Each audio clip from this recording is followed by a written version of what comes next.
ஐயோ மாமா, என் போனை யாரோ ஹேக் பண்ணிட்டாங்க. ஹேக்கா? உன் போனை ஹேக் பண்ற அளவுக்கு எவன் வெட்டியா இருக்க போறான்? ஆமா, ஏதோ வைப்ரேட் ஆகி மெசேஜ் வந்து சத்தம்லாம் கேக்குது. காட்டு. ஓ, எமர்ஜென்சி அலர்ட்டா? அது ஒண்ணும் இல்ல. என்னங்க அது, என் போன் ஏதோ பண்ணிட்டாங்களா? சச்சா, அது கவர்மெண்ட் அனுப்பின எமர்ஜென்சி சாம்பிள் டெஸ்ட் மெசேஜ்.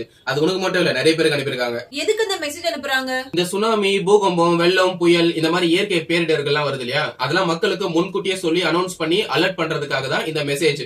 இது ஒரு நார்மல் மெசேஜா வந்து நம்மள பார்க்க மாட்டோம், இக்னோர் பண்ணிடுவோம். அதனாலதான் ஒரு சத்தத்தோட வைப்ரேட் ஆகி வர மாதிரி செட் பண்ணிருக்காங்க. ஏதாவது ஒரு பிரச்சனை வரும்போது அப்ப இந்த மெசேஜ்ல மக்களுக்கு ஒழுங்கா போய் சேரல அப்படின்னா அதனாலதான் இப்பவே வந்து எல்லாருக்கும் ஒரு சாம்பிள் மெசேஜ் மாதிரி அனுப்பி செக் பண்ணிக்கிறாங்க. மத்தபடி இது ஒன்னும் ஒரு ரிப்பேர் ஆகுறதோ இல்ல ஒரு ஹேக் ஆகுறதோ அந்த மாதிரி பயப்படுறதுக்குலாம் ஒண்ணும் இல்ல. இப்போ உங்களுக்கு அந்த மாதிரி ஒரு மெசேஜ் வந்துச்சு அப்படின்னா ஜஸ்ட் அந்த ஓகே கொடுத்து கடந்து போயிடுங்க, அவ்வளவுதான், வேற ஒண்ணும் இல்ல. அவ்வளவுதானா? நான் கூட போன் வெடிஞ்சு என் மூஞ்செல்லாம் எரிஞ்சிருமோன்னு நினைச்சிட்டேன். விடு, நம்ம ஆசைப்படுறதெல்லாம் நடக்குதா என்ன? எது?